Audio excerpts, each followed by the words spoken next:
topics, and he been working with independent media for the past 3 years. Also being a creator and related to some art organization like Colon Cultural, which is something that we do. And I'm Rainier Guerra, as I always forget to present myself. I'm Rainier Guerra, and I'm the director and co-founder of Colon Cultural, which, as Bianca was primarily explaining, is an organization that work with art involved with peripheral communities and social groups. So aim is to use art as a tool for social change and empowerment of those peripheral communities. So tonight we're gonna be talking. I wanted to start actually giving a very small introduction before we pass the voice to the panelists tonight.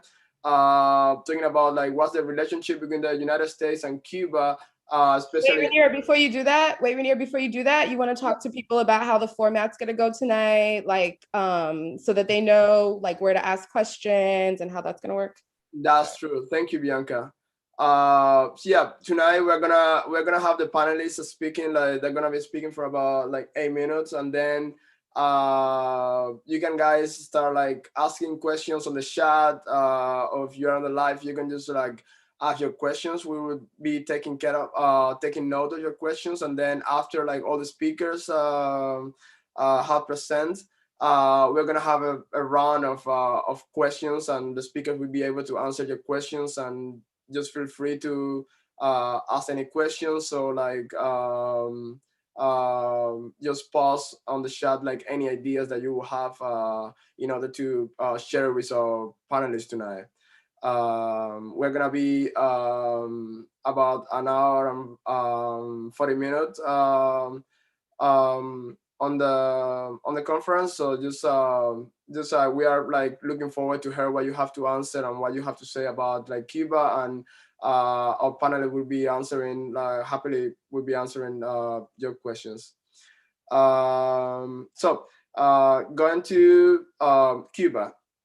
So what's happening in Cuba? So we're since 1960s, like we've been uh, like blockade by the United States. So there is like two different names about it. It's like some people call it embargo, some people call it blockade, which have like some interesting connotation on the way you use it. But the fact is like the Cuban economy is suffering like badly about like the not like the impossibility of like like doing trade with other countries to buy like basic stuff in other countries.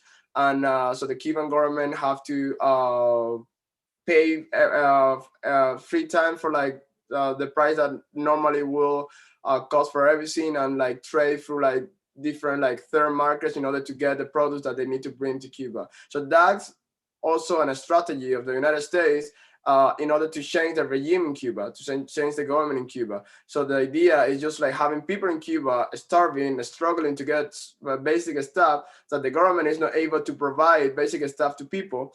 So the people will stand and go against the government. But that story, with most of us like here, we already know that. And our point that we want to move the situation of like nowadays what's happening in Cuba. So we have a similar situation in the 90s when the Soviet Union like collapsed and we stopped having the support of the Soviet Union. So we went through a really big crisis during the 90s in Cuba. So people were having a really difficult situation, and especially in 1994 there was a big explosion of like protests in Cuba.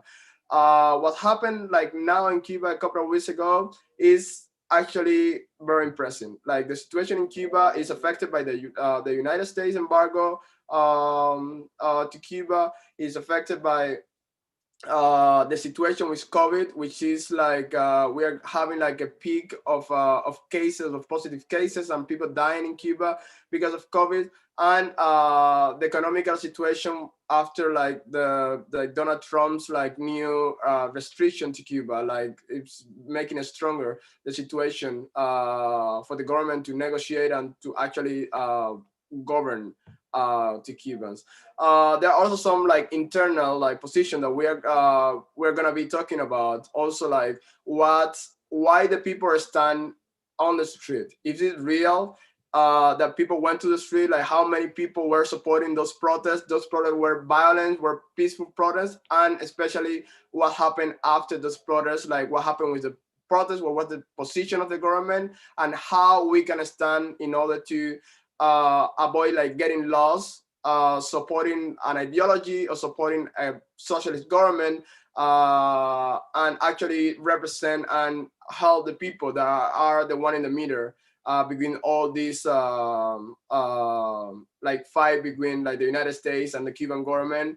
And in the end, like the people are the most important to be supported to. In like this doesn't matter like which like system we have. We are definitely like as like most left like people, we're definitely like down to support like socialism and support like improve and get a better management of the Cuban government and stuff.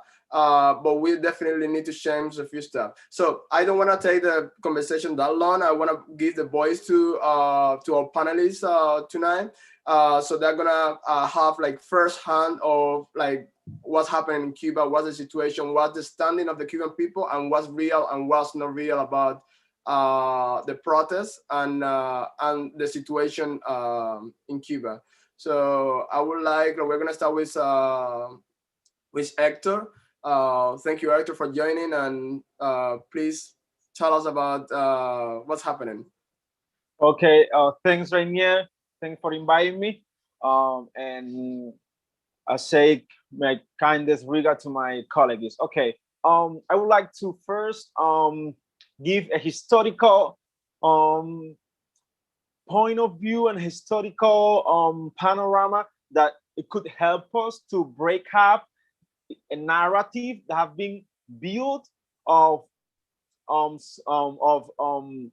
the government and the opposition also in Cuba and out of Cuba. So what I would like to say is from 1492 that Columbus got to Cuba, the modernity start, and this modernity create different conflicts, different problems, different oppressions. What I would like to say with this is there was white people in a side, black people in the other side, women in the other side, and this create privilege for some that were white people, and also men, heterosexual, masculine, and create oppression for the other people, right? So this is something that has been developed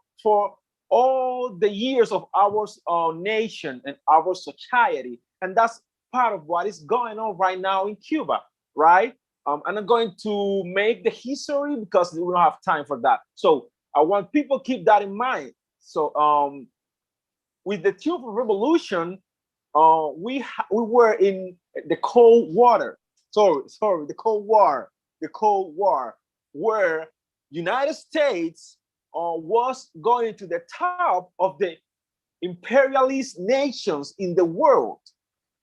They couldn't permit to an island like Cuba get the freedom. And this was a problem for them. Remember that before that, we were an special colony of the United States. So that's one of the also objective of the blockade. The blockade was for that too. You know what I mean? It was for try to prevent a progressive government in a Caribbean and Latin America develop solidarity and develop a kind of movement against imperialism and capitalism. Remember, in those moments, communists were pretty repressed and oppressed by different governments in Latin America. Okay, so this is part of this history, right? Now, what is going on right now in Cuba?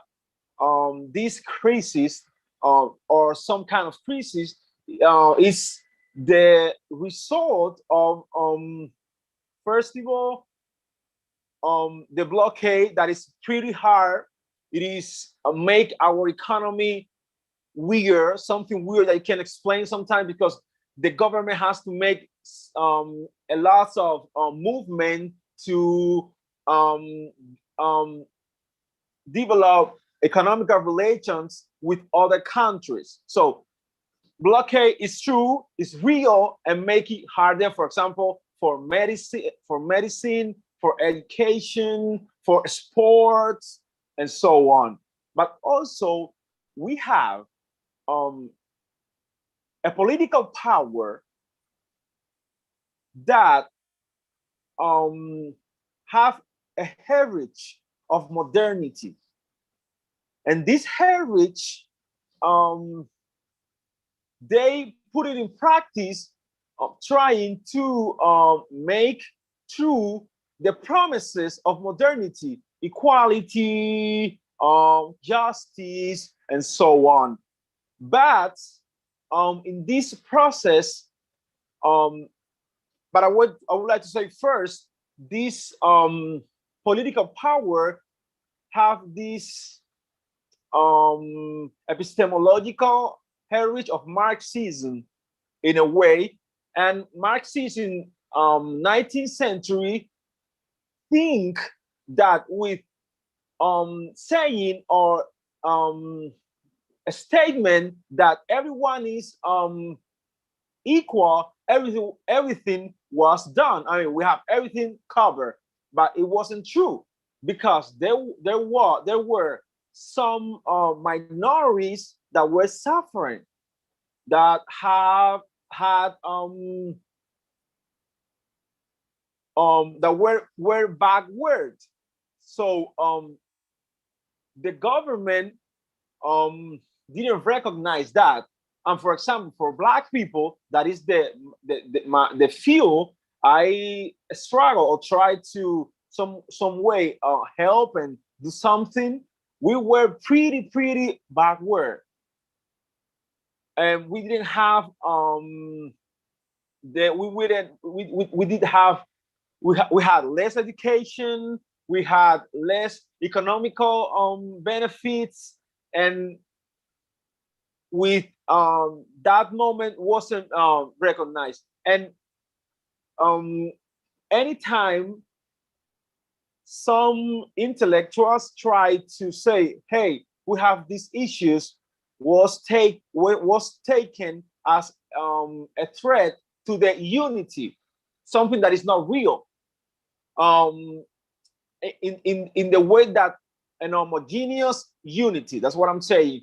Um, Black people and Black intellectuals were treated as a threat, and um, for 80, sorry, until the 90s, these differences were some way controlled by the government. I mean, there was differences, because we were Black people. We were in the bottom of the society, but with this um, maybe a strong political programs, we some way could get certain benefits. After 90s, with the crisis, um, everything got discovered. Everything show how hard, how backward was our people, and that's what happened. And with the opening of our government to the market and to the capital, the economy um, start producing, or changing the structure, or restructuring the society. After in 2008, we start with these new changes in our economical and political panorama. We start giving people the freedom to sell houses, to make, we recognize private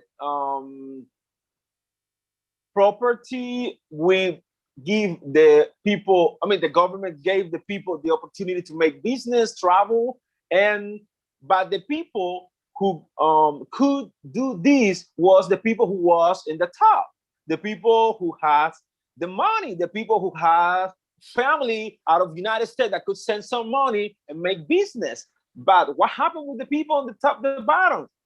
Things got worse, right? And these changes have been in the progress, and the government has reduced his political support. Sorry, economical and political program support to the people on the bottom that are Black people, especially women, Black women, and the LGBTQ community. With this pandemic, with the COVID, things get really, really worse for us, for that people on the bottom. People who lost their job, lost their incomes, financial incomes, people who had informal works that couldn't, for example, people that used to go to the street to sell things and couldn't go to the street because the restrictions. People who had to get other ways to make money, like make lines and buy things in the stores and then resell it, and this make this harder. With the internet development in Cuba, the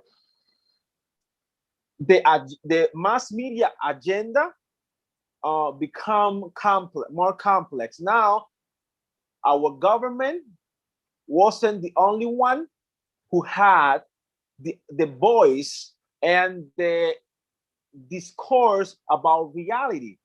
Now we have new voices, people who is not completely agree with what the government is saying.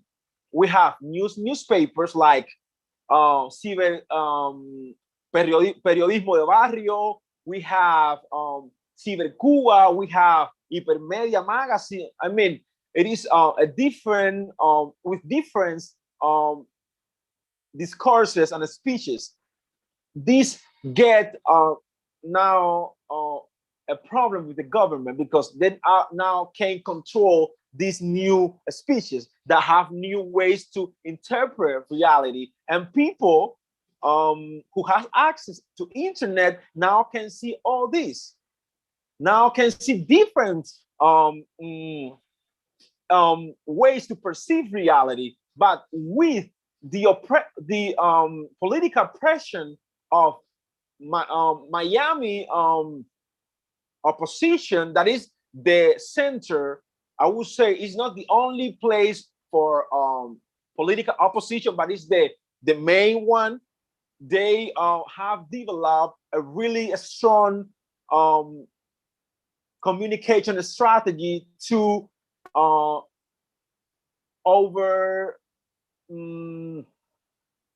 overset the reality here.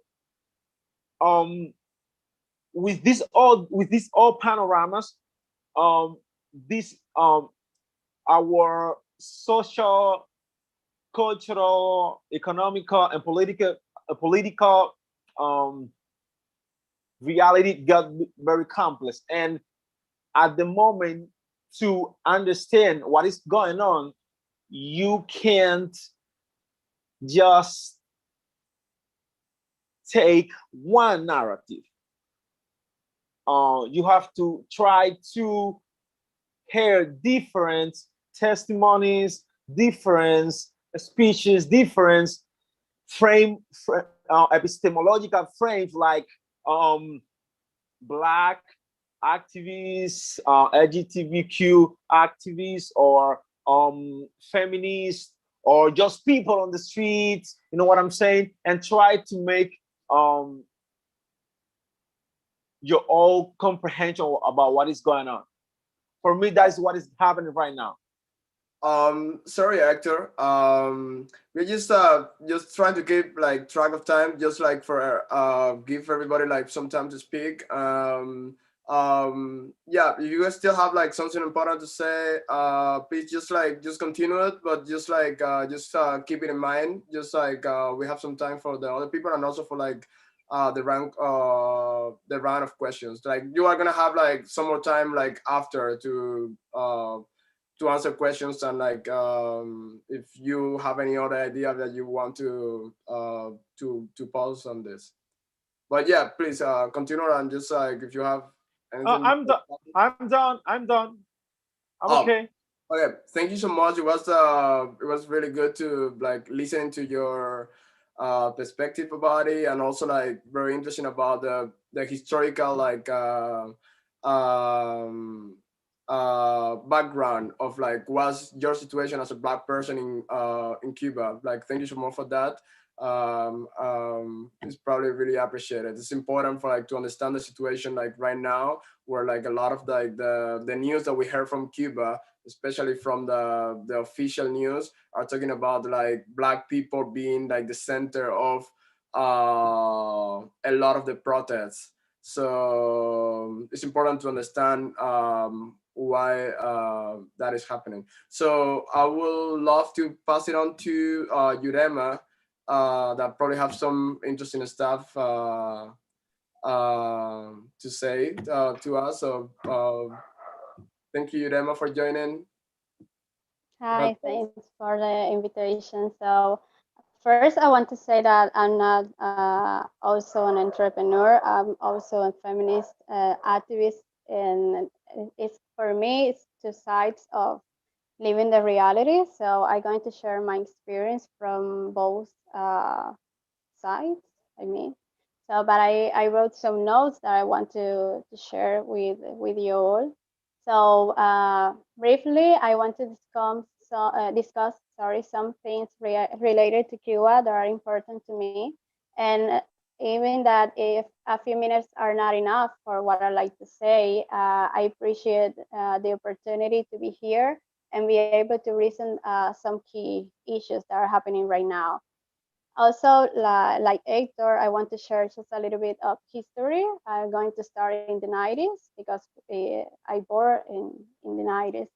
And those years were characterized by an economic crisis in Cuba called a special period on time of peace. And I learned from a young age how to reinvent myself, how to reinvent life and resolve challenge. And as a result, adversity is part of my being. Is something that I live every single day. Every epoch calls for a transformation, and I do not think that asking for a change that provide more stability in people's lives is a crime.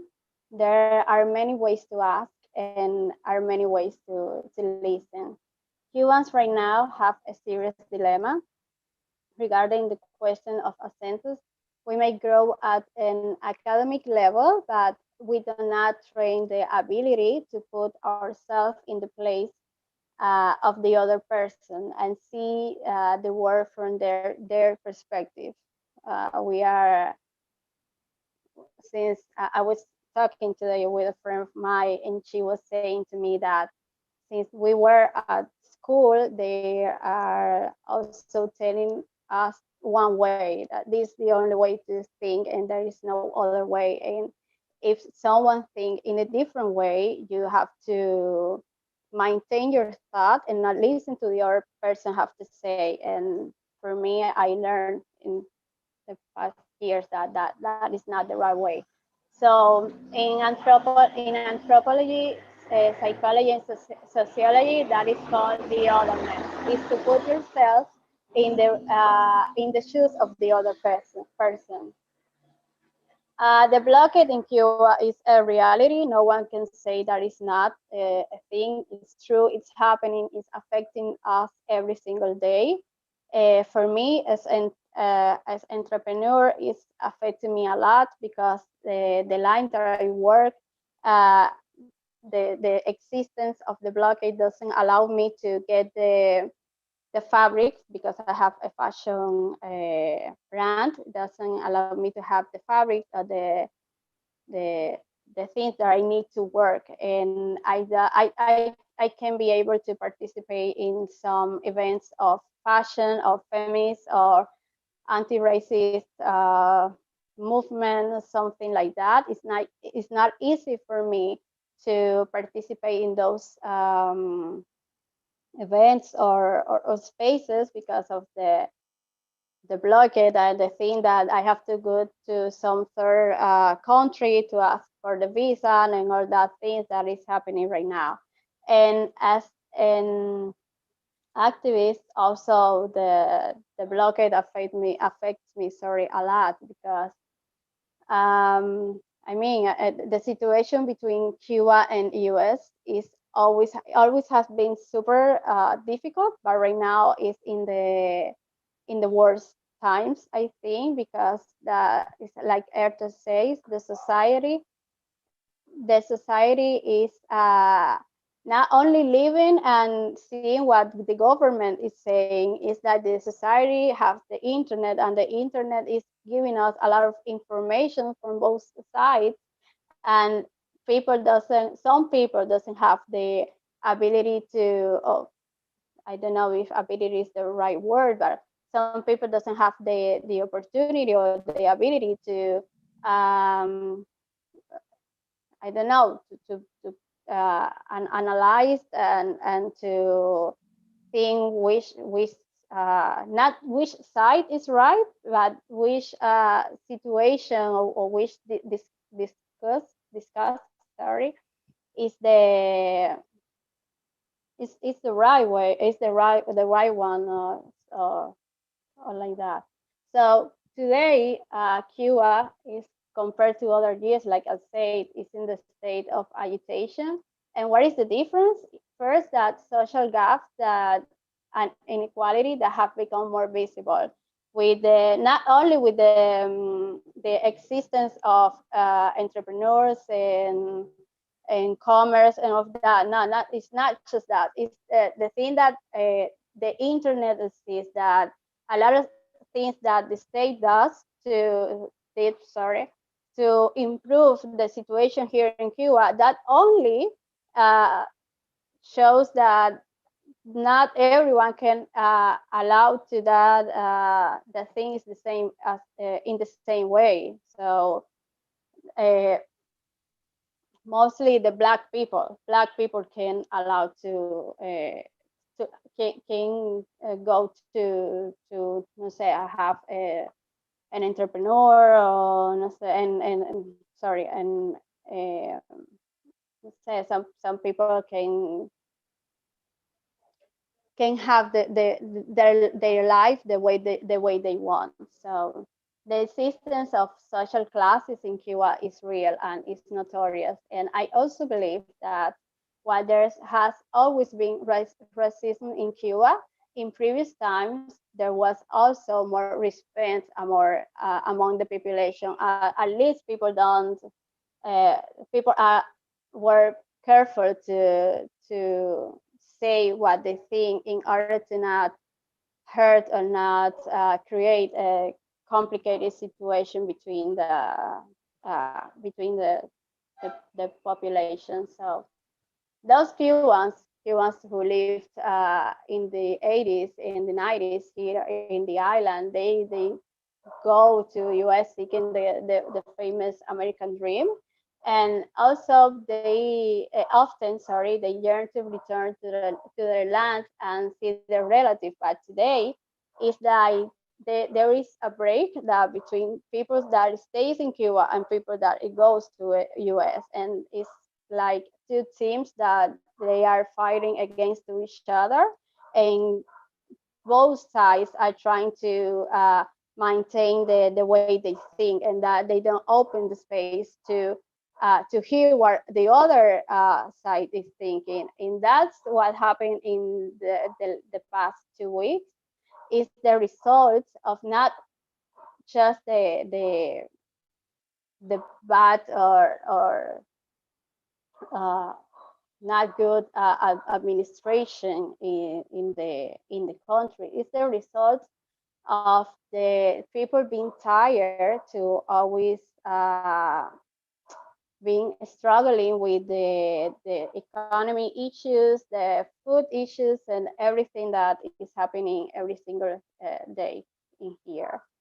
So I grow up with my grandpa. My grandpa fights next to Fidel, and when I was growing up, he told me that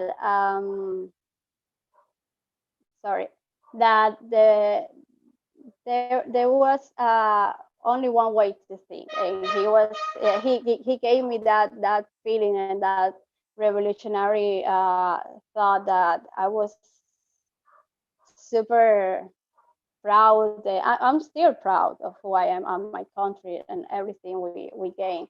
But I changed the way I was seeing the society, and changed the way that I was sharing my thoughts and the reality. I was able to see what is really happening and what are people asking for themselves to live a little bit better. So the concept of so-called freedom of speech is like something that I struggle every single day. But like I was saying at the beginning, I'm an entrepreneur, but I also am an activist, and I struggle every single day because I want to say, I want to defend, and I want to fight for what I think is right. And I always think that I can't, or I can be able to do that because I have a business that I have to run, and everything that I say affects me as a person, but it also affects my business. So it's complicated for me in that way. But in regard of the freedom of expression, that is have become such a complex problem here, because people, included those from the left, and people that also on the right, they use their freedom to attack the other person, to humiliate the other person, to even threaten the other person, their families, and for me, that is not. I was told that that is a revolutionary. For me, that is not what a revolutionary is supposed to say or supposed to do. So, in other hands, the issue of hosting has not been resolved not being resolved. Sorry, and people of African descent continue to reside in neighborhoods that are called unhealthy, or in places where the name alone, such as marginal communities, is offensive.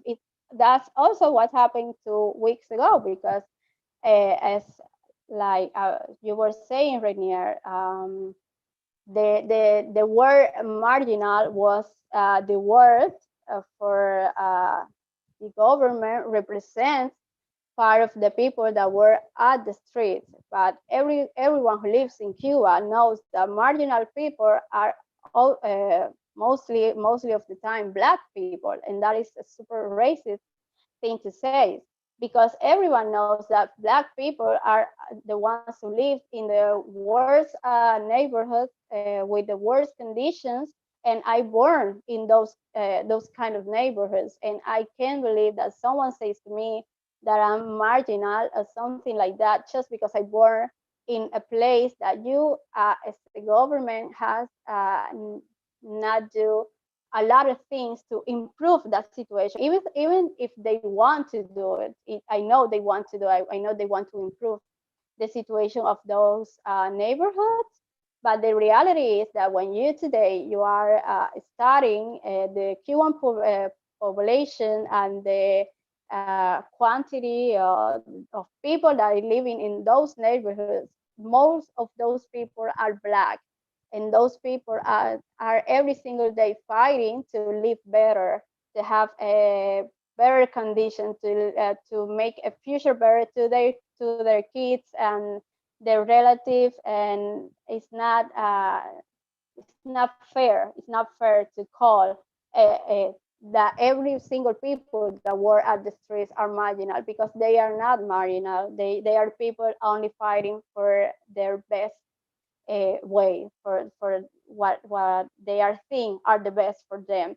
So you cannot, as the government, make a racist comment covering with the word that you know what it means, because you know in Cuba what is being marginal. So for me, it's not okay. It's not right, and I think there is necessary to do a work with those people to understand what are they asking and why they are asking for that changes. So as a Black woman, I always fight, and I will continue to spend more work and reaching for better uh, conditions and better ways to improve the life of those people, because they are my people, not because I'm Black. No, it's because I'm part of this society, and I want a better society, not a change of government or anything like that. I want a society where everyone lives better, and everyone has the right to say what they think in the way that doesn't affect the other person, because there is a Cuban say that says that your right ends when the right the other person begins. So it's very important for me to say that. In 2020, the government created a program against racial discrimination that it has seen there is not yet many results. I think they are still working on that. I don't know. Even that the discuss the things that they say is like words are as marginal and like that. I think that the first thing to say is the first thing to do is for them to work inside of them and their mind to change those stereotypes, and after that they can change, they can create a better condition, and they can create a program and do whatever they want. I really appreciate the creation of the program, but I hope that first they need to do some work inside. So well, right now I think that that's all I want to say. I can later share more of my thought, but right now that's all. Thanks. Thank you, Yurema, for such a personal comment. It's like I would really appreciate like to hear the story, and it's a really important thing to hear about like what's the situation with like you telling us about your grandfather, which father like next to Fidel, and how you feel about that, and how like this is a really important scene of what happened in Cuba now. I think it's like the different, like the generational, like different that we have within our country, and also like the diversity within like of people in Cuba.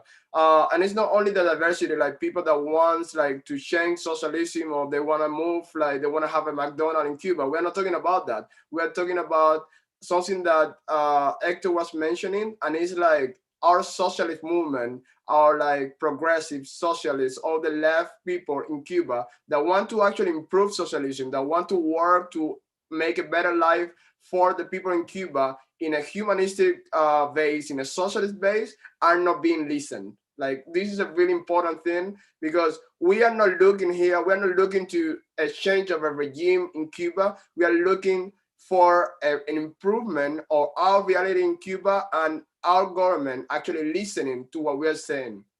So people that went to the street a couple of weeks ago are people from the people. That was a very spontaneous like reaction what's happening there, and we're not gonna be like naive. Like we're gonna be naive. There are a lot of money coming from the United States supporting like manifestations, supporting like different activities in Cuba, but we cannot be naive also in the other side of the story. There are like problems in Cuba, and people have the right to speak up and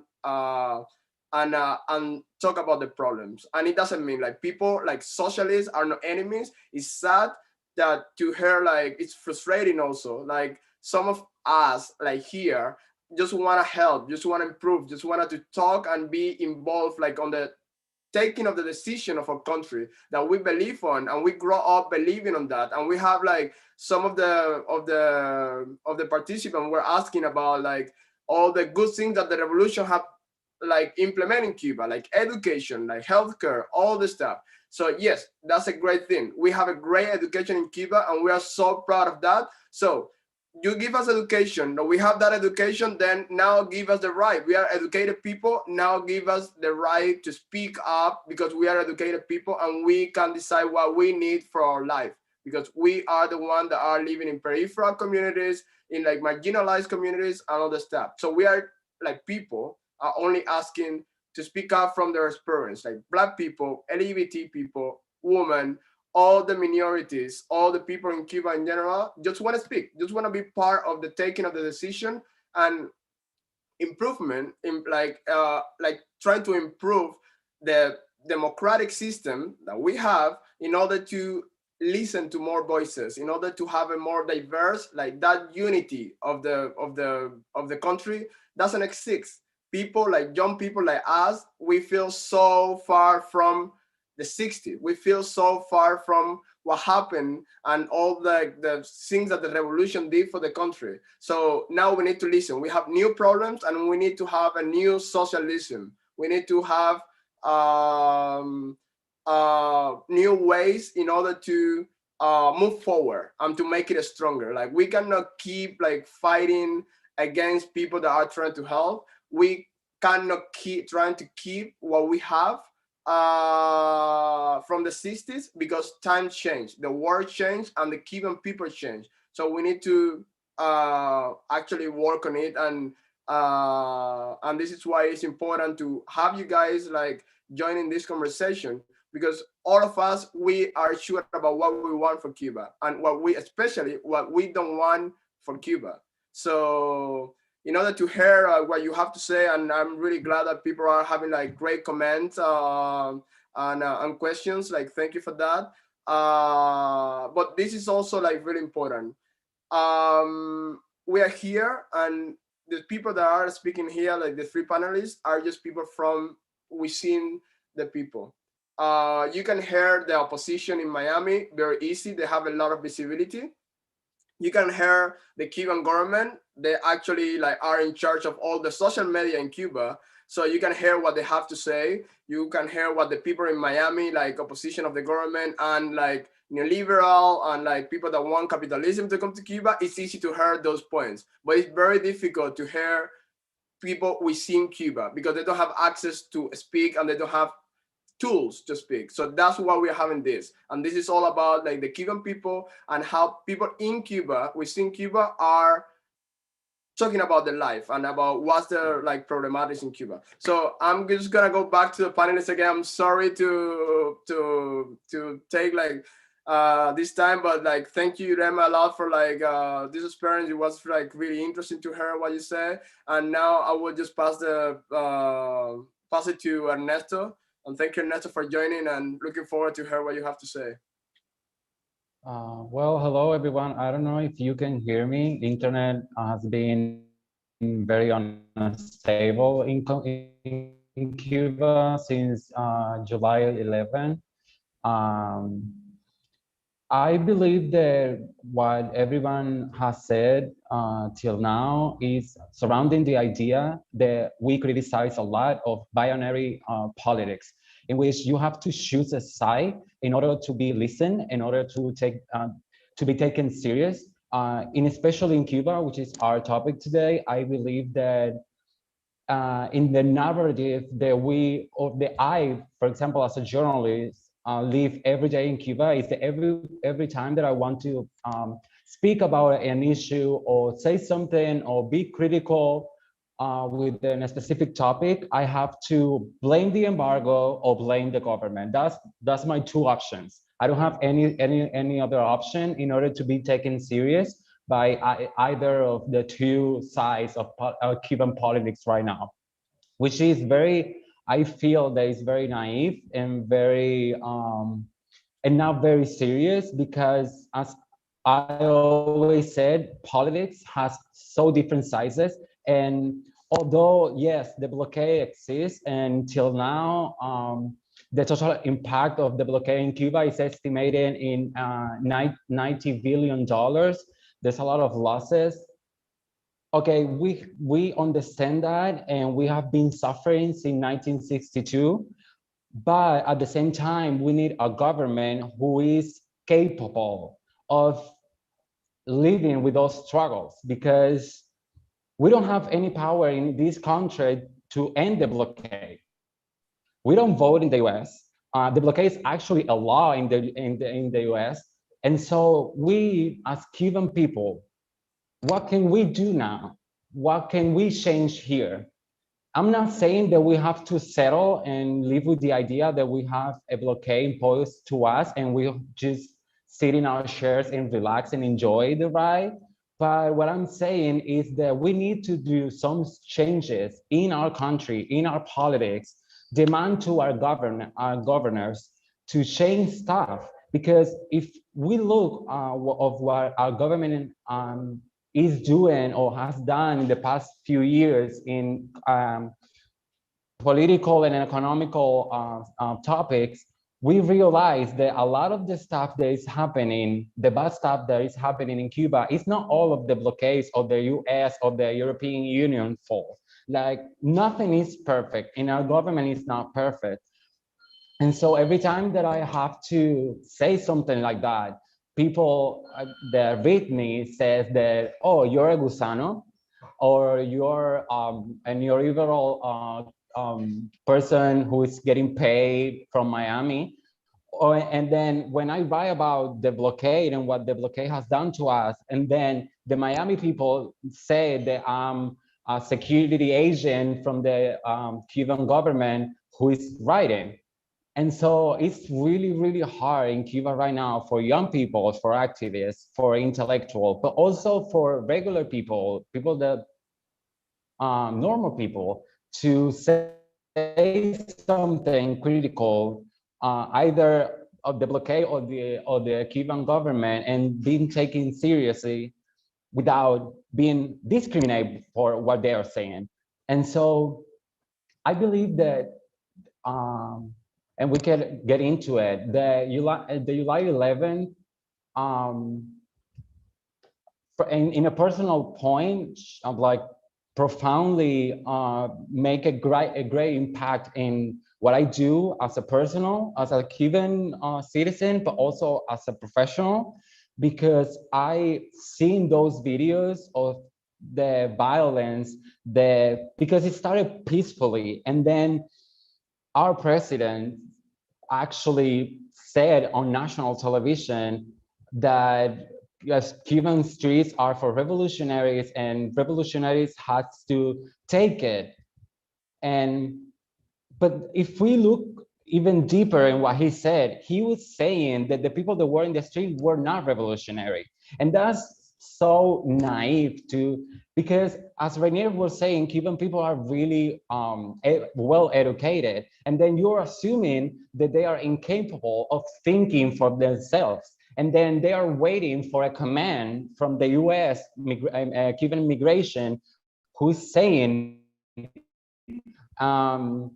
take the streets because we cannot think. We're just waiting for that, which is really, really stupid. Because, and as we were saying in the panel, you cannot label as a social movement as violent or dissident or revolutionary, because in those protests and in those protests, there were every single Cuban represented. There were people that support the government, as I consider myself, but there were also people that don't support the government, and they are entitled to feel that way because they are Cuban, they were born here, they are citizens, and so they need to be listened. And there were people that were violent, there were people that were peaceful, there were a lot of people represented there. And then in the moment that you want to label something in just one word, mercenaries or marginalized or whatever, then you're ignoring a lot of people that went there just because they were curious or because they want to demand something, and they were worth to listen to. And then our government, what it did was to somehow disarticulate everything that happened, which for me was a very dumb move, because it was going to be easier if you join the people and you just said, okay, I'm hearing you, I'm with you, let's talk. It would be even as an international response to a lot of people in the US or in the European Union that are like literally attacking us in the last year, demanding stuff like the US or the European Union was the queen of the world and they were entitled to make demands to our country, which is very double standards because they have businesses with China and Vietnam, and they accuse us of being a communist and social regime, but then they trade with China and Vietnam, which is, for me, that's ridiculous. And then you can see how Cuba is such a main topic, and where politicians, the US and the European Union, talked every day, because I feel that the Cuban migration in those countries they have a lot of money. That's true, and they also make such an political impact on elections, or paying for political campaigns and stuff. And but I feel that it's such a complex. Well, every historical history of any country is a very complex topic, and I feel that when people talk about Cuba, they want to make it as simple as possible, and then is when we lost, because it's very complex, and it's deep. And yeah, we have minorities. The other day I published an article in which I was saying that political and social power divide us, because minorities don't realize that we are a majority. If we all combine, we are actually a majority in numbers. And so the power in general wants us to be divided. And then this fight of good versus evil, or capitalism versus communism, is such a stupid Cold War thing that we have been carry on for so many years. And I'm just done with it. As a Cuban, I'm done with it. As a professional, I'm done with it. And I just want people to analyze our history, but also what we are living right now, and realize that the Cuban people is the one who is struggling. Blockade doesn't work for the reasons that they have to impose. Doesn't work because the Cuban elite, they live good. They have big houses, they have pools, they live in nice neighborhood. But also, in the other way, the ego that I feel that our government has in not recognize their mistakes and to make amends with those mistakes is also ridiculous. And so we as Cuban, that's my question, like, what can we do? What can we do now? And I feel that the thing that we can do now is speak up. And we discovered that on July 11th, that we need to be listened, and we need to be listened now. That's all I want to say.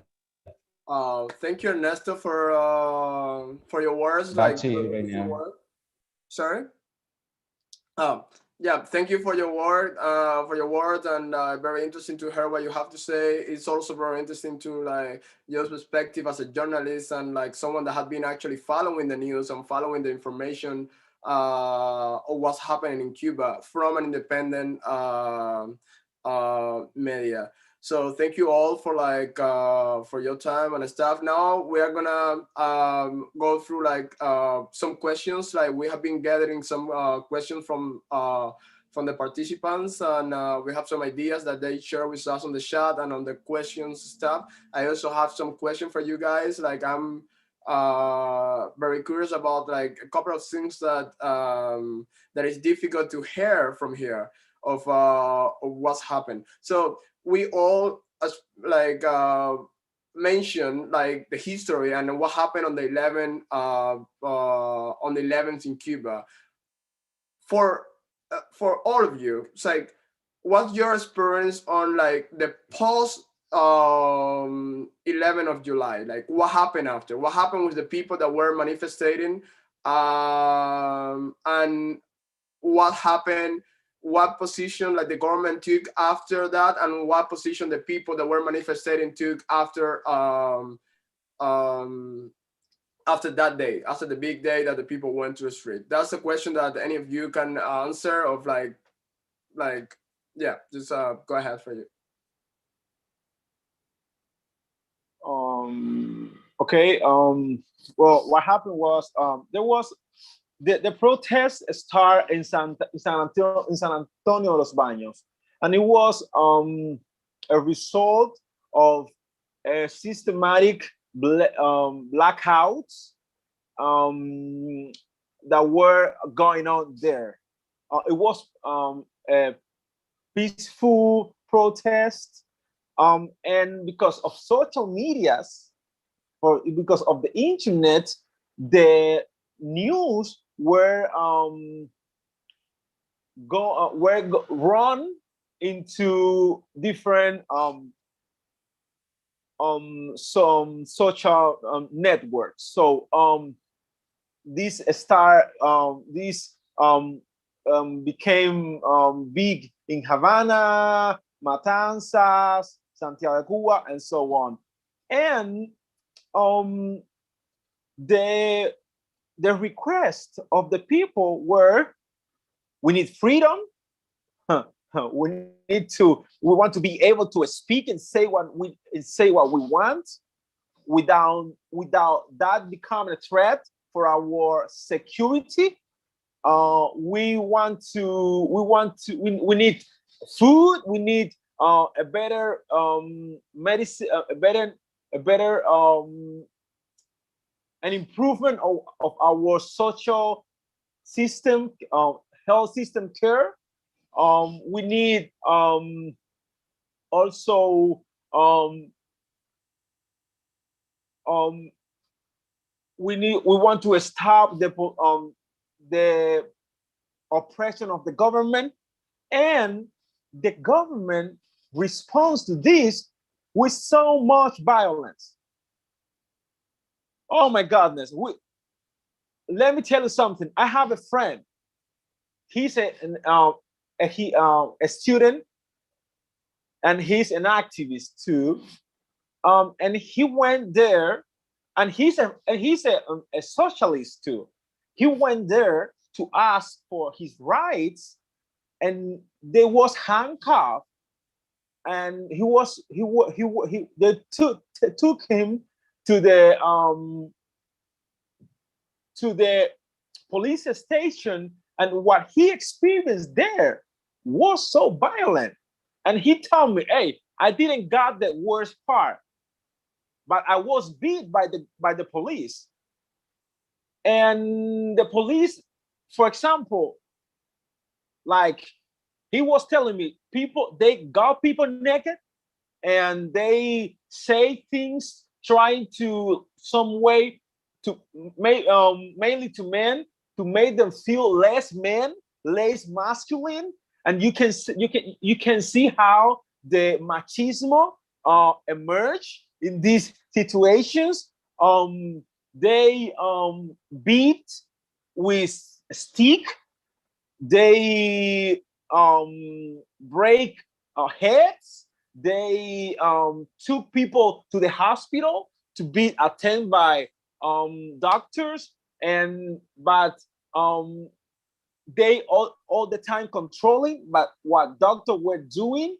Um, so that's what I um, could receive, and would like to say, for the time being this happened, I I would say the government treason the people, because the people, okay, I saw a documentary of a very important songwriter in Cuba, Silvio Rodriguez, a documentary about how he went to the poorest neighborhoods in Cuba, and there's some a black man said, even though when this was so bad and good, we were with the government. And when I heard this, and I see these people going to the street asking for rights, I said, this was treason. Because even though when he guy did say, even though when things were worse, we were with you, and now we want to tell you, hey, I have a lot of issues in my life. I have problems. I have necessities that I can cover, and you treat me like this. I can. Well, the only thing I can say, there was treason. That's it. Thank you, Hector. Thank you, Hector. Ernesto, Yurema, do you have anything else to add to Ernesto's? Yeah, I wanted to add that a group of journalists, starting Cintia de la Cantera, is making a list of people that are still missing, people that were detained, and neither their families or their friends know the whereabouts. The list, I think that the highest point was 600 and something, and today is around 300 people still missing. And in that testimony, the actor was talking about Leandro, which is the guy. He said that he talks about the privilege that some people experience being incarcerated and being detained. And we saw it with the protests in front of the national television and radio station, because they were intellectual, mainly white people. And then they got released after a couple of days. And then we have nameless persons, like people with no name, people that no one knows, they are still detained. And I feel the same way the actor is feeling. I feel betrayed because I was saying, I felt that the government position during that day would stand with the people and try to explain why the situation, economical, sanitary, and political in Cuba is what it is, and not to be in repressive or try to justify themselves and blame the US, which is always the answer. And I feel that the government has to take responsibility of what they did. And yeah. Yeah. Thank you. Thank you, Ernesto. It's like it's very interesting because I'm pretty sure like most of us have been we have seen our like ourselves like justifying, explaining what happened in Cuba and fighting, struggling against people. I do it all the time. Like all the time I find myself just trying to like make people understand why it's important that we keep a socialist regime, why I think like capitalism is not sustainable and it's not fair for the people, it's not based on humanist ideas and all the stuff. Like, and I found myself just in the middle of like in Cuba, I just moved to the States just a month ago and I was still in Cuba and I found myself just seeing something in front of my eyes, like something happening to me, something happening to my friends. And I was just like saying, okay, these people are making so difficult. I'm making me struggle to be able to defend the revolution. It's like so difficult for me to stand because they're actually doing stuff that is non-negotiable on like ethical like point of view, on a humanistic point of view, and in a socialist point of view. It's like that's the things like, and it's important for us as like progressive, leftist, socialists, like people that want the best for Cuba and people that definitely don't want a like strong capitalism to come to Cuba, McDonald's and other stuff that represent like capitalism, and we don't want to be annexion, like an annexion to the states. We don't want the states getting into our problems. We want to solve a problem for ourselves.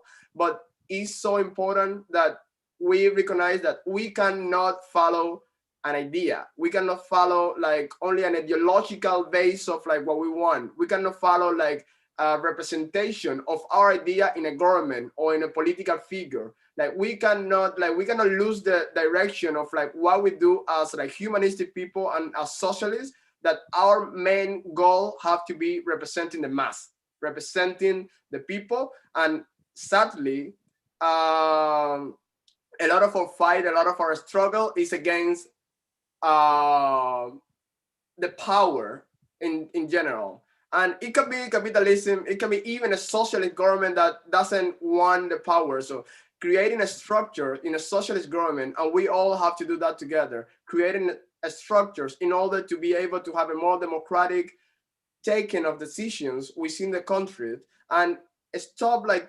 idealizing the idea of Cuba. It's like we have to stop that. Some of the people, and I'm really glad that like people are asking like those questions. I'm just gonna go through like some questions, and those are really interesting questions, and thank you for like for doing it. It's like someone anonymously asked like, how can people in the United States help Cuban people? So first of all, it's important. Like we need to end the embargo. That's important. Like the embargo, the blockade. However, we call it. We need to fight. And you guys, as Americans, you have the like just fighting. You have been working on it, but it's important that we keep struggling to end the embargo, because that's not like good for the Cuban people. It's not affecting the government. It's not affecting, as you see, the government have been there for like 62 years and nothing have been happening. Like it's actually, the embargo is working as a very good excuse for the government to explain all the missing stuff that we have in Cuba. So ending the embargo, we just take away any excuse of the Cuban government, so that will actually force the government to do stuff, because it's kind of like they just set up on the power. They sit there, they have the control of the situation, and they have a great excuse. So they don't need to move away. And it's not moving away of like leaving the government to someone else. It's actually move within the government and creating structures and creating like new and contemporary democratic structures. So that's a really important thing, fighting embargo. Also, like, as a lot of the people in the right wings, they always listen to whatever they want to hear. We need to do the same. We need to actually listen to both sides. We need to be critic and question every single thing that it doesn't represent the people. So it's not about a government. Like, we don't have to support the Cuban government when they do something bad only because they're socialists. It's important. Like, the Cuban government have done like great things for Cuba. That's right. Some people were talking about on the chat about like how like the level of like education in Cuba is really high. That's definitely true. Like, Cuban people are generally really well educated. The healthcare in Cuba, like general like universal healthcare, we all know that. But that's things that not only socialist government have. First of all, like also all the governments have that kind of like stuff, and it's just like we have it, we deserve it. This is part of the human right. So you cannot use the fact that we have education and we have healthcare in order to say or to do other stuff and justify, yeah, but you have education and healthcare. That's not an excuse. And we have to stop like having this idea of like what is like a socialist government in Cuba or anywhere else. When they do something wrong, the best thing we can do to protect our ideas of socialism is actually attacking what is wrong within our problem, within our ideas, because that's the only way to be fair, to be like trustful, and to just like not being based on like an idea, on a naive idea of like what we want. It's just like being in the moment and representing the real interest of the mass. That is what is socialism about. So that's the thing. So we have some other questions here. Uh, uh,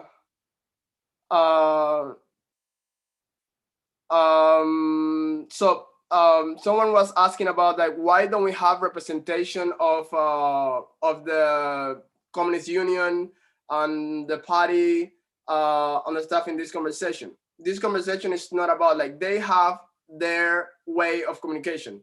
Actually, are in charge of all the social media in Cuba, so you can easily hear what they have to say. The opposite on the other side, like opposition, I already said that the opposition, like radical opposition that want like neoliberal like structures in Cuba, you also have easy access to that. What we don't have easy access is to Cuban people, and that's what we're having Cuban people here, like just like giving a voice to the people that actually don't have it. That's the reason why we don't have a representation of those part of the scene. Another way to help like Cuban people sharing the information with other people, like informed, like we are gonna set up like Colon Cultural is trying to set up a way in order to like provide like truthful information for like our cameras around the world and within Cuba to give like truthful and information from the people. So we are going to leave like some contacts for you, like any questions that you have, like anything that you want to know about Cuba, you're gonna be able to go through on those like contacts, also like on the social media of Colon Cultural, and we're gonna still working on it, and also like we're trying to create a platform in order for Cuban people to gather and say what they want. So now I have another question for the panelists, and I will probably be done with that just to let like the rest of the questions to come through from the participants. It's like what like in points, like very simple, like very short, like what do you think are the changes that need to be done in Cuba? And this is for all of you, like very shortly, like doesn't need to be like long.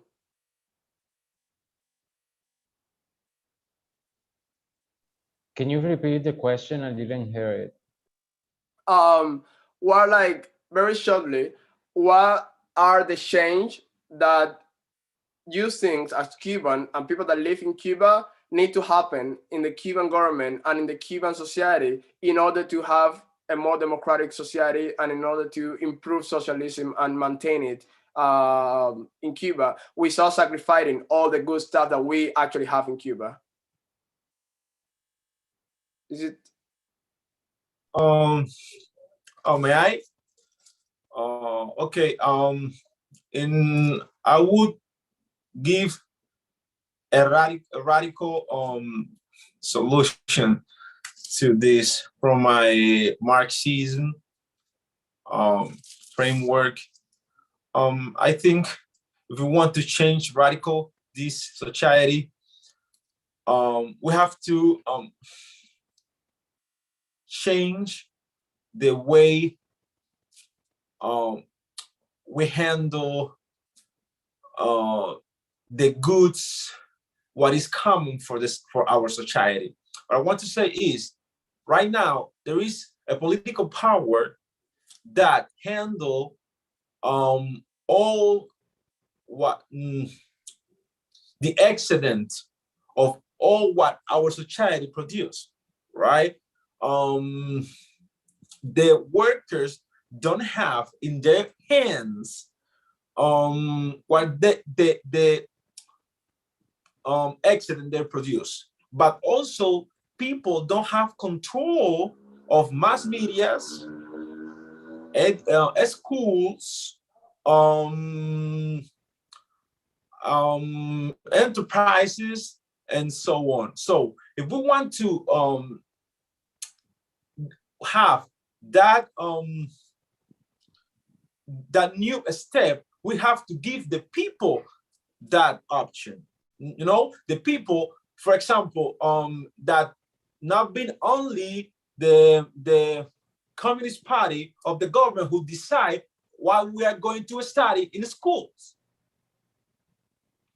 Because if it is something that is of everybody, we should between us decide what we want to study, what kind of knowledge we want to study to develop to get this society better. The Communist Party can be the only one who decide what we see in mass medias. And the workers, the people who make the wealth, should be the one who decide what to do with that wealth. And the government, the political power, just to make it easier, just to make it, just to give help the people how to find the way. But no, but you can't decide on your own what we're going to do with all that. So that's my the way I say it. For that, we have to make a constitutional change. Right now, if you read the Constitution, I use a feminist framework. When you read the Constitution, you can see the Constitution, the objective is to legitimate the exploitation and the domination of the political power. So if we want to change that, we have to change the Constitution. But for that also, we need to get a second program of literacy. Okay, we Cubans learn to read and we learn to write.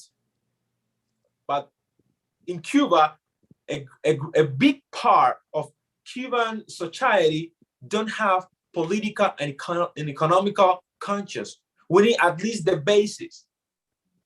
So it would be good to develop in the basis in neighborhoods some bring some discussions about that, and people who can explain to us at least the basis of how economy works, how politics works, for us to take the decisions, and just the government make it true. That's it.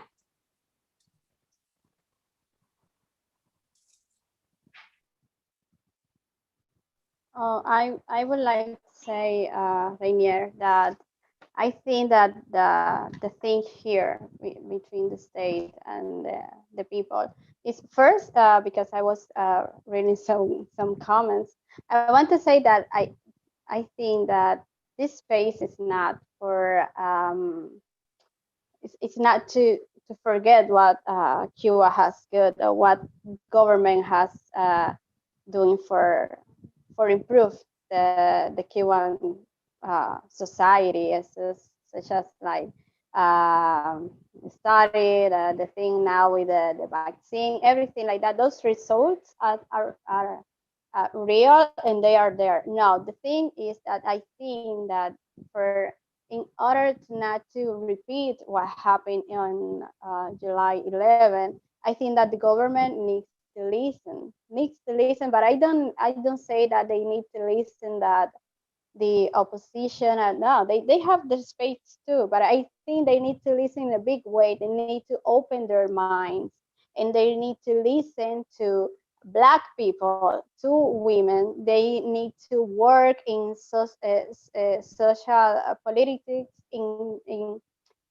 in ways to really make a difference, make a change. That you cannot make a change if you keep thinking the way you were thinking 5, 10, 60 years ago. You need to change in the same way the society is changing. The people are are asking for a change. The people are asking for me as a feminist, we are asking for a law to protect women. Black people are asking for real changes to protect Black people, to change such a thing as racism. That is a real thing, real problem here in Cuban society, and you cannot cover that with anything. It's real. It's right there. You go to the street, it's happening. There are women dying. They are because of the los feminicidios. there are Black people suffering the difference in the society, and the thing they need to listen. They need to listen what people are asking, what the people are saying, and that I think that is the first way to get to a solution. They need to uh, know that there are benefits, that society, the Cuban society, there are people that have benefits and they are using it and they don't know what is happening down here. They don't know. So, and they also, as governments, they have benefits, and they need to go out to the streets and talk to the people, talk to the real people, the people that is suffering, whatever issue they have, sorry, they need to listen. And I think that is the way they can make a change.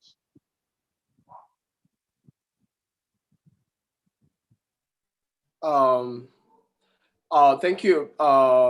Thank you guys for this. So now I'm just gonna go through like a few questions that we have here. I'm just gonna mention a few questions and you guys feel free to answer. There are some questions directed to one of the panelists and there are some general questions and comments. So I'm just gonna go through that in order to save some time and just give you the voice to answer those questions. So Michael Bern like Quintero, sorry for like the name, asked like how can the Cuban states incorporate dissent without cutting it and without allowing unscrupulous U.S. funded force to potentially under under the revolution's gains. So that's one questions. Another question would be um, um, because the U.S.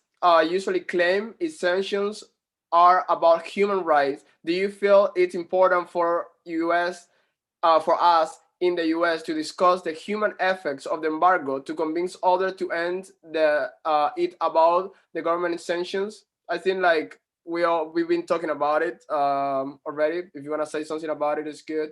Do you think there is a dialectical relationship between activism and theory? Do you think, this question is especially directly to Hector, do you think activists in Cuba need a theory? And this is coming from Sultan Hamade. Thank you, Sultan, for your questions.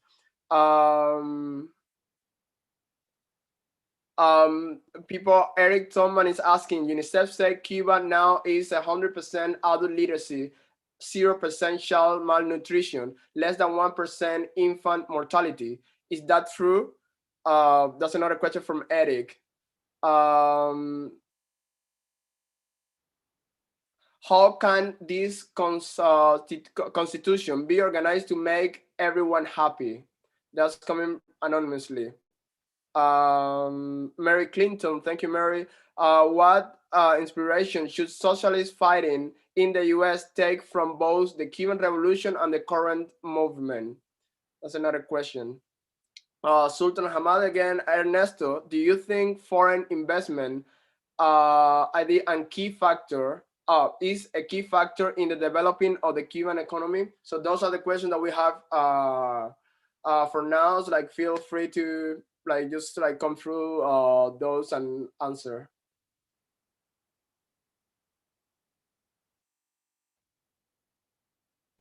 I think it would be easier if you repeat it again, but step by step, because there are too many questions and sorry. I can't remember. It's hard to remember. So so I'm actually gonna start with like so just it's just like there are a lot of questions here, so I'm trying to figure out how to like organize all of them. So I'm just gonna start. So do you think foreign investment is a key factor developing in the Cuban economy? And another question would be, what inspiration should socialist fighting in the US take from both the Cuban Revolution and the current movement? So let's just start with those two questions for now. Well, I think that if I don't know if he's saying that Cuba needs foreign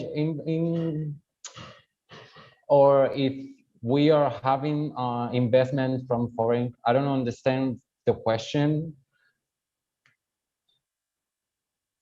Sorry, can you repeat your question? No, I was asking if Sultan, he's asking that we need foreign investments or if we have already. I think he's asking if you think like that foreign investment is a key factor for the development of the Cuba. If it's that important Okay. for like for the like the Cuban economy. Okay. Well, I think that in some level it is because it has been proven that our government and in our country, we are a third world country, we are very poor, and we are unable to develop some certain aspects in our economy. What I feel is that we need to look through what those investments are coming from and what they are investing in. But I feel that if a government makes a good plan of looking that, I feel that that's the only way that we can improve our economy, being frank, because we don't have the media to improve our technology, or we have to import everything. And so I feel that if we could be able to produce for ourselves and also to export, that would be a good thing for our economy. But we need to develop that industry. And the only way that I can think of right now to develop that is through investments. But I don't feel that, as you were saying, that we don't want Starbucks or McDonald's here. So I don't want investments from transnationals or big companies that actually take more than what they give. But if we make a program that can look to that, I feel that that's really the only way to improve our economy. Thank you, Ernesto. This yes, Hector, please. Oh yeah. Just to make something to clarify something. The problem with investment, the problem with the capital is the way the capital works is always on the base of exploitation. We have to make that. We have to have that in count. And when someone of outside come and manage investment, the capital always wants less restrictions. So they start for something. I don't know. Let's make it with agriculture. And they need also because this belief of need more and more wealth, they're going to asking they're going to start exploiting with this they going to ask for or trying to make this easier for them to get richer. So I don't know if capital, this is a very deep question that can be responded in this moment. I don't know if capital it is the solution, because also we know that these countries, because we have to be honestly, the countries that can make investments are United States enterprises, Europe enterprises, Chinese enterprises, and they come to countries that their population are going to work just for little money. So I don't know if that is the really solution for us. Okay. So another questions. We're gonna have like some other question. We have a lot of questions. Like said that we are like getting like to the end of our time. But we are gonna still answer a few questions, a few more questions, and we're gonna have the panelists like answering some of the questions on the on some of our social media. So you will still get the answer of it, and you will be able to keep in touch with the panelists and ask more questions and keep track of like what happening in Cuba. So some other questions. This is really interesting. Some of the panelists have discussed how ideology can make discussion of the situation in Cuban difficult. How do you feel about Marxist Leninists, and do you feel having that as a ruling ideology has helped preserve the revolution?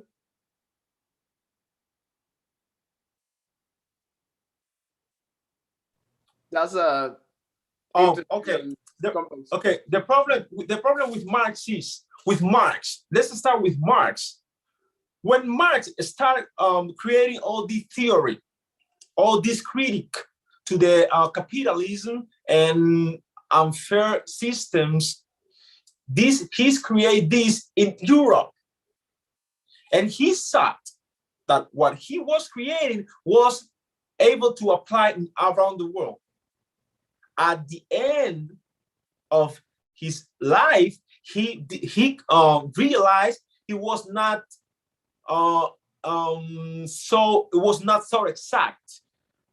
Then when we brought Marxism to Latin America, United States, and Caribbean, we say to Marx, hey, wait a minute, because what you thinking there is a little different what we're living here.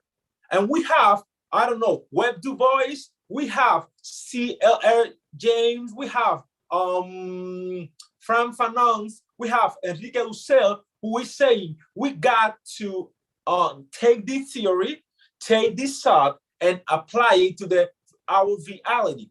And what happened in Cuba with these revolutionaries after the triumph was they brought in the same, they didn't sought in the specific reality of Cuba. That's what Fidel Castro said. Okay, under the law, we all are equals, and nothing else happened. But it wasn't that way because Black people came from a very hard background. Do you feel so? The problem with these ideologies and the special left haven't decolonized their heritage. And what I'm going to say is very hard. For the way I have seen it, for me, left and right is the same thing in the bottom.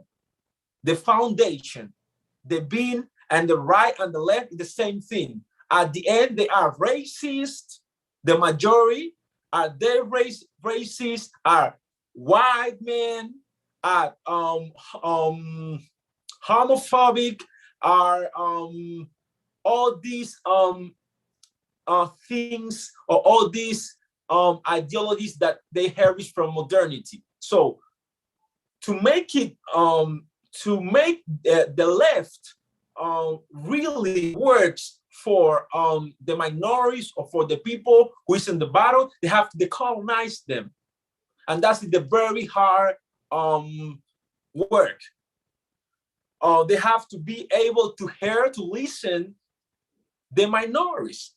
The people who is on the bottom have critics for them, but they are not they are not willing to do that. And this have happening. For example, you can see Atilio Boron, he a few days ago, he wrote an article about what was going on in Cuba. And when you see the picture of this article, is a Black woman in a cage with someone giving something to her.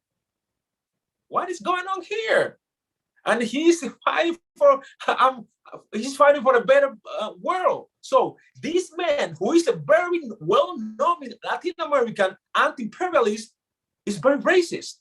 But when you see the leaders of the government that are criticizing Black people, who is criticizing the government, they are, for example, they have things like, I've said things like, hey, you can the revolution make you a human, make you a person, and you can now criticize. Do you feel it? So it is hard right now to have this. It is hard for at least for Black people to trust in the left that it's supposed to be the counterpart of the right. That's it.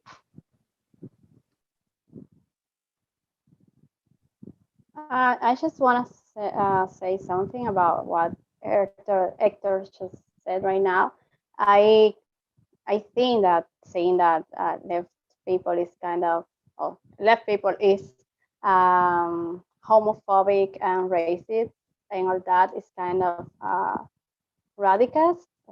I think is the right way to say it, because I mean there is a lot of left people, left movement that are in working for LGBTQ community and Black people. I think that the problem resides inside of the people. I mean, one person, not the whole movement, for calling in one way. I mean, the problem with that person that you just mentioned it is, yeah, he has racist thoughts, and you need we need to do an story or an analysis of why he has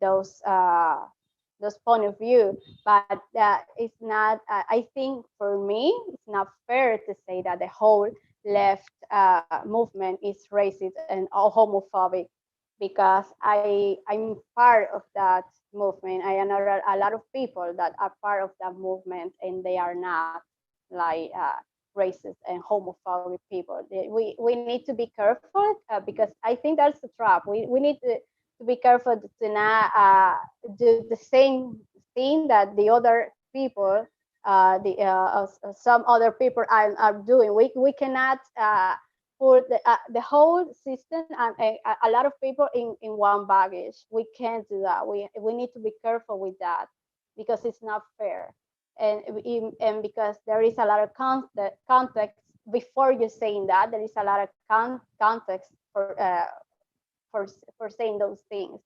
So I just want to say that because it's important for me to say that.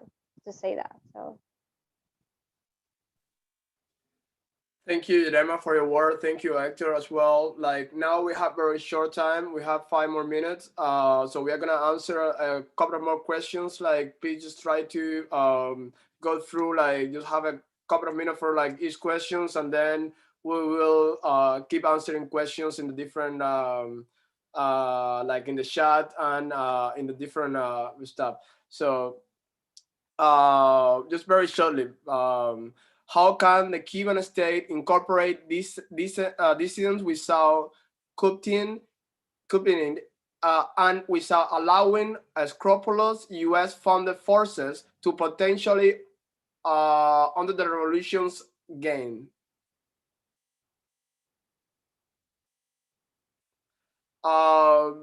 Just resuming, how can the Cuban state incorporate dissident without allowing unscrupulous U.S. funded organizations, forces to potentially go against the revolution's gains? Okay, I feel that in some cases, the dissident in Cuba look for U.S.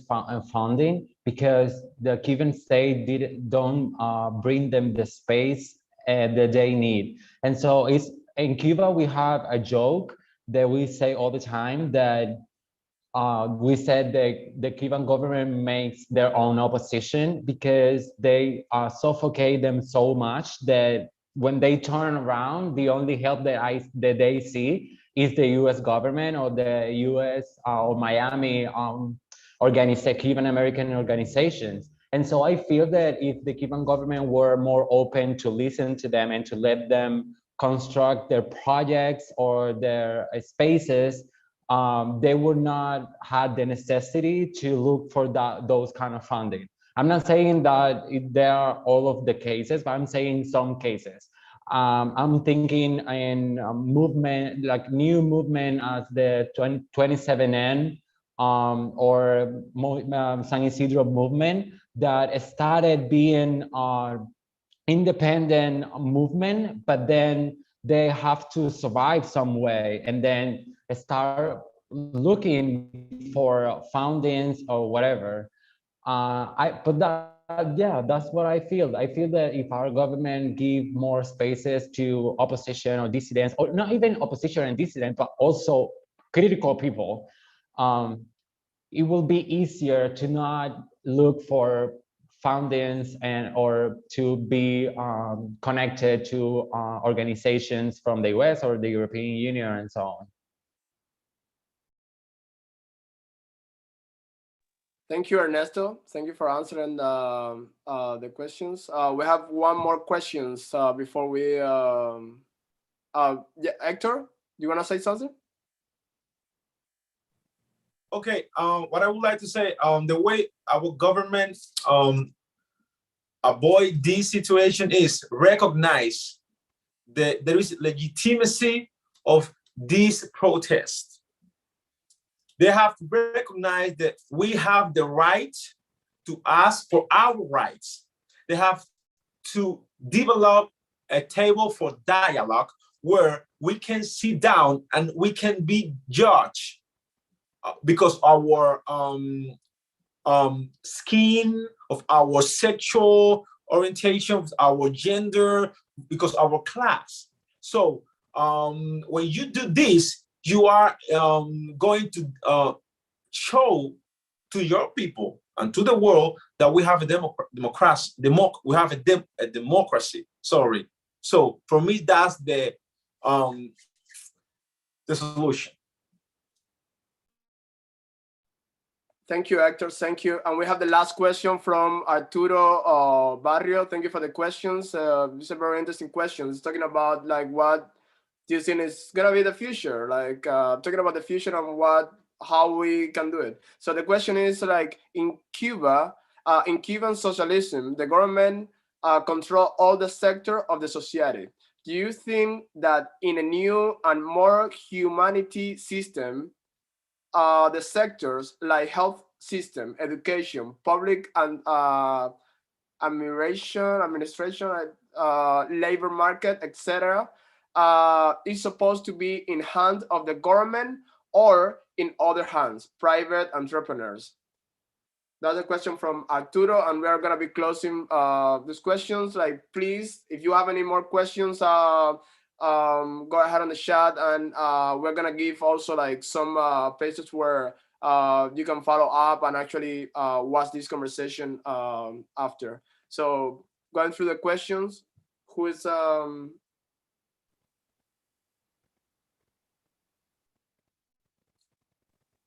yes, Hector, do you want to answer that question? What I think is healthcare. For example, this is just 3 examples: healthcare, education, and mass media is for all of us, right? I don't believe that has to be in private hands, but I also believe that the government can not control it, handle it, but the people, all the people should decide, should have the voice which way we want the government handle it. We should decide what we need, what we want to how we want it, the way we want it. Because at this point, it is the government who has an ideological belief of how to handle it and how to control it. So we need that way. That way we create democracy. I would like to hear about Jurema also, like what's the idea of about this question from Jurema and Ernesto. What do you think about these questions?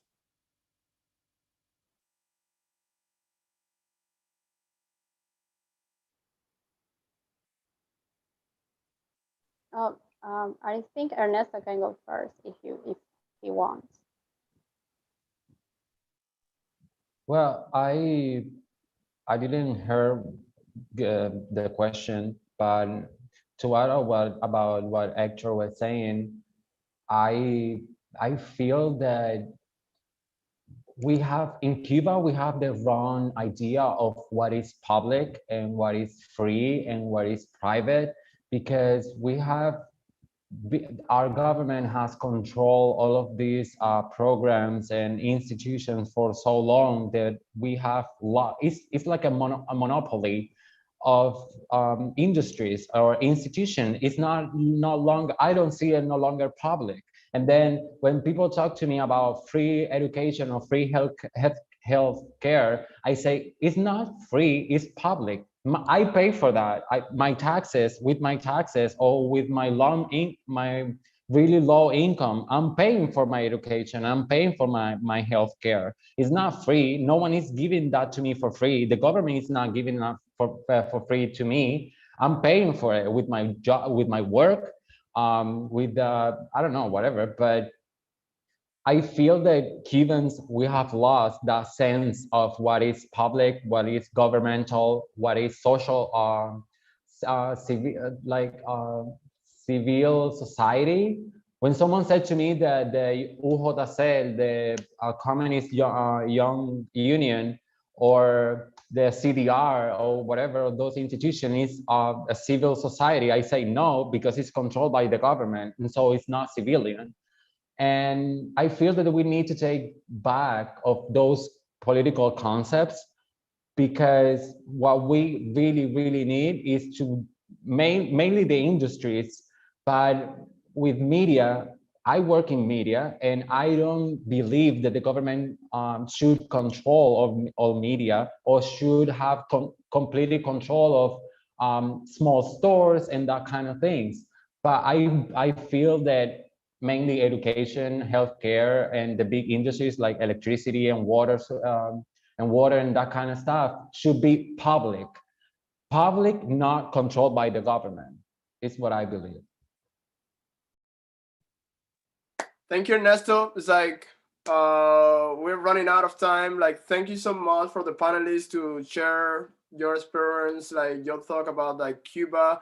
Thank you all the participants. Thank you all the people that join us, like people that love Cuba and want to help, and a lot of questions like on the chat. We're gonna try to answer all your questions. But thank you for joining us tonight. Thank you, Bianca, for like supporting us and helping organize this encounter with the panelists and with the people. And thank you, DSA. Thank you, AfroSoct. Thank you, Colon Cultural, for supporting our event tonight. So we are gonna have this event is streaming on the Afro Socialist like Facebook. So you will have access to this conversation on their page. Also, it's gonna be on Colon Cultural page and on YouTube as well. So if you wanna like go through like different questions, and if you want to answer, we're gonna be throwing like some of the contact information for the panelists, so you feel free to directly contact any of us and ask any questions. And Colon Culture is actually working on setting up a platform in order to keep this debate, like this conversation and this link between the Cuban people and left people around the world going on like permanently, so we can hear what you have to say and you can actually listen from Cuban people what's the reality, so we can all together build a better socialism for like Cuban people, and also like to create like a stronger basis on our ideas. So we're gonna be working on Colon Cultural. So if you want some more information about how to access to Truthful and like know like partialized information from the right, like full right wing or like extremists, then you can go on Colon Cultural, and we're gonna be like posting information about what's happening in Cuba. Thank you again for joining us, and yeah, hopefully we're gonna have the opportunity to have another meeting like this.